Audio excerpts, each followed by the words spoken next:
Those topics range from care receiver resistance to safety in driving, to veterans benefits and pharmacy solutions, and also includes funeral fallacies, things like that. So really a great range of topics between the workshops and the small discussion groups. You'll find something for everybody in a caregiving journey. Right. So, and that sounds really good, because people can pick what's applicable to their needs at that time. Absolutely. Right. Absolutely. Right. Because I know from previous years I would see people coming back. It wasn't all the same people, but you'd see some familiar faces, and I think that would be nice to know that, you know, there's something different that you can learn. Right, and whilst a topic may not have been relevant to you a year ago, it may now be relevant. So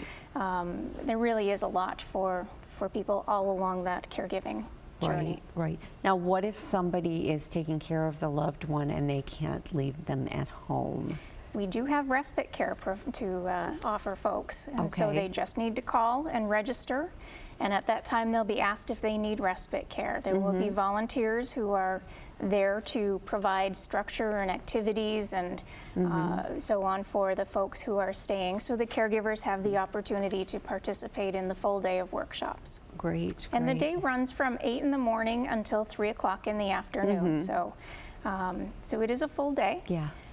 There is lunch during the lunch period, and lunch is provided. Right. Dr. Garbarino will be giving his talk. Okay. And so he's always a great speaker, and is very highly regarded as a geriatrician in our area. Right. And he generally talks about dementia care and, you know, the latest in research, or he does. Those types of topics. Keeps us up to date on what's happening and the latest findings and that sort of thing. And having heard his talk before, he's very amusing too. He is. So people don't have to worry about, oh no, I'm going to listen to this boring doctor during lunch. I think he gets a lot of laughs, and he's a very compassionate person very as well. warm individual, absolutely. Yeah, so there is a lot for people. There is. In this one day. Now, how do they go about registering? We should mention too, I don't know if we've mentioned enough, but it's free too. It is free. So free is the best price, but people do have to register. They do. So they can do that by either making a phone call to 858-2177, or they can email at caregiver@erie.gov. Right, and that'll take care of the registration. It will. And then when they get there that morning, they will be able to pick which workshops they want to go to? That's actually done ahead. Oh, that's done ahead, and, so they'll come in and they'll be able to sign in, and there's an opportunity to visit the vendor tables that are there, and again learn about more of the resources that are right here in our community. Right. And services that they may at some point find very helpful. So they have that opportunity, and we start right in on with the conference at 8:30. Great. So there's a lot for people to get out of this Caregiver Day. There certainly is. Thank you so much for being with us to tell us about it, Sarah. Thank you for having me. We'll be right back with more Aging is for Everyone.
Welcome back to Aging is for Everyone. We are talking about family caregivers, and this segment we're going to talk about some of the issues that caregivers face, specifically some of the issues that male family caregivers face.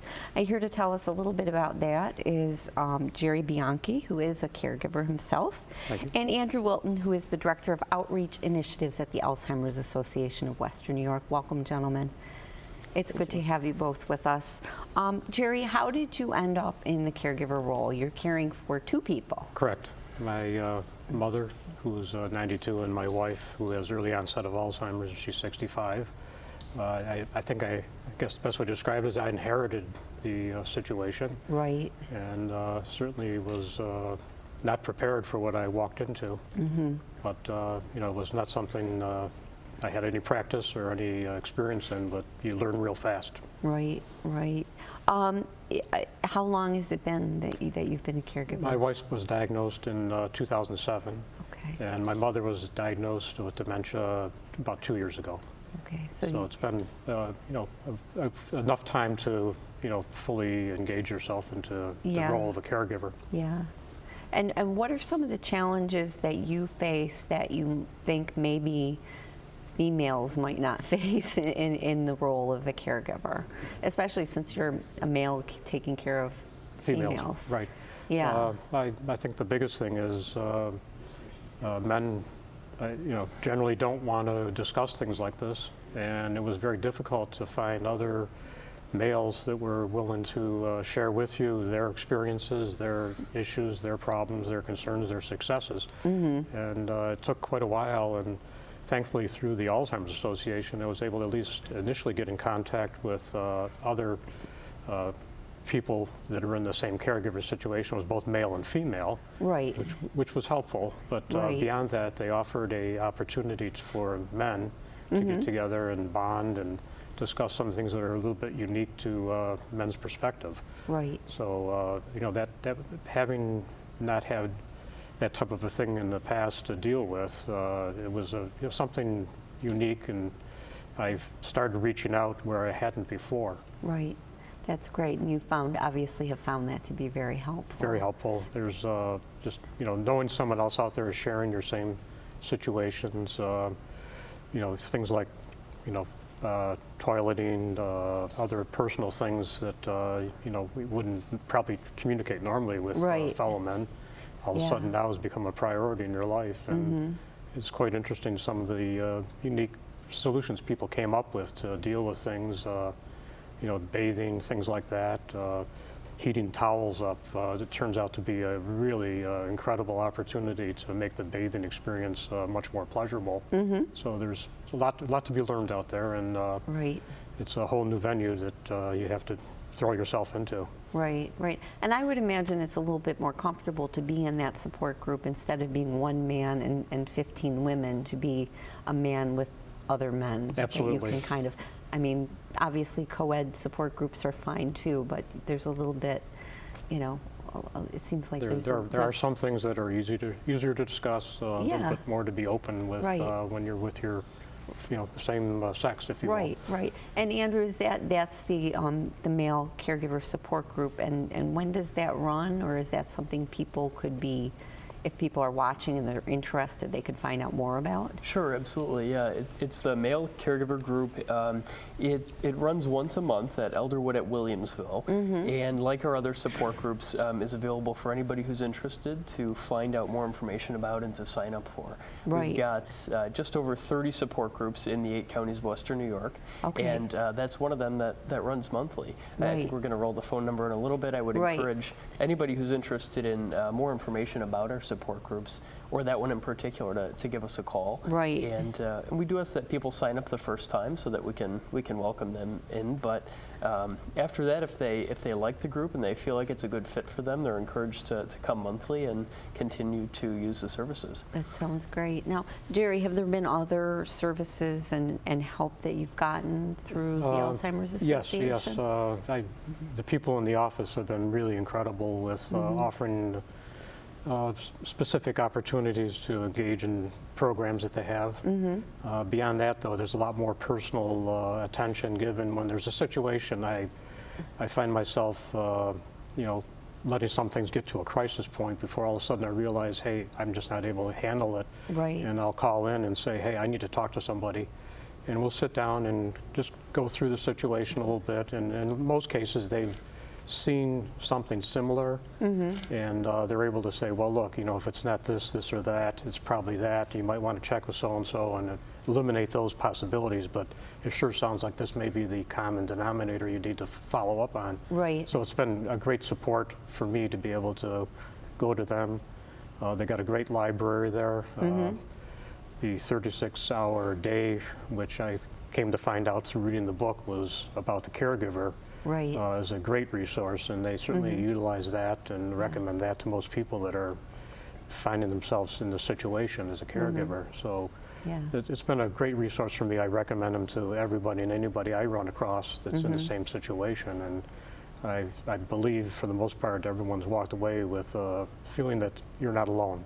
Right. There's somebody out there that you can talk to. Right. Somebody you can confer with, and certainly they have tons of references and suggestions for you to follow up on. Sounds good. Sounds great. So, Andrew, what other information should we get out there?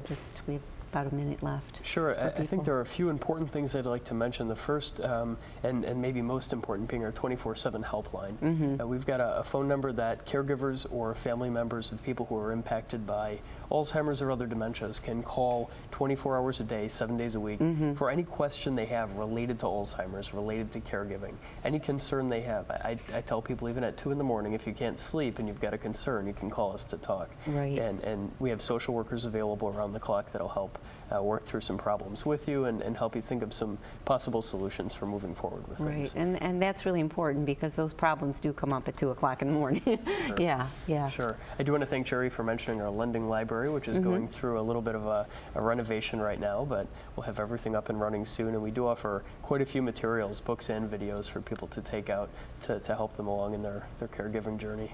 Great. And it is a great resource. I always recommend that people call the Alzheimer's Association because, as you know, the people there are wonderful and they can help walk you through the journey. And so you're not alone. Correct. And I think that's great that there's a resource for men who are caregivers to know that they can really find the help that they need. Absolutely. Yeah. So I want to thank you so much for being with us and sharing a little bit about your journey. You're welcome. Yeah. And thank you, Andrew, too. Thank you. We will see you all next month for more Aging is for Everyone.